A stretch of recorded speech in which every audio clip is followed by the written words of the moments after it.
вазорати нақлиёти ҷумҳурии Тоҷикистон дар нимсолаи аввали соли 2021-2248 маротиба рейдҳо гузаронид, ки дар натиҷа 25432 протоколҳои ҳуқуқвайронкунии маъмурӣ тартиб дода шуда, рейдҳо 111% ва протоколҳо 174%-ро ташкил дод.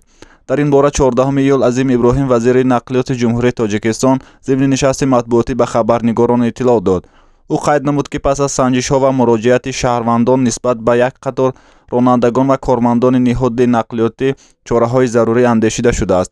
ба гуфтаи вазир, 4 корманди ниҳод, ки амали ғайриқонунӣ анҷом дода, мошинҳои боркаши борашон аз меъёр зиёдро тавассути тарозии сайёри шаҳри Ваҳдат без санҷиш гузарониданд, аз кор озод карда шуданд.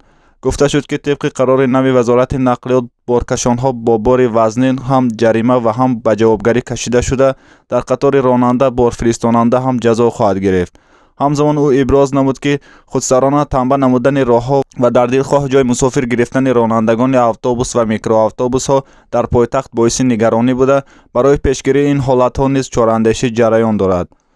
инчунин доир ба саволи рӯзноманигорон оид ба анҷом расидани роҳи Душанбе-Бохтар, вазири нақлиёт Азим Иброҳим чунин гуфт: азбаски ширкат зери таҳрим қарор гирифт ва масъалаҳои пардохти маблағ буд, каме корро суст карда буданд, аммо мо бо роҳбарияти ширкат вохӯрдем, дар пешро мушаххас масъала гузоштем, ки тибқи муҳлати лоиҳавӣ бояд, ки то ҷашни истиқлолият ин роҳ ба истифода ду марҳилааш ба истифода супорида шавад.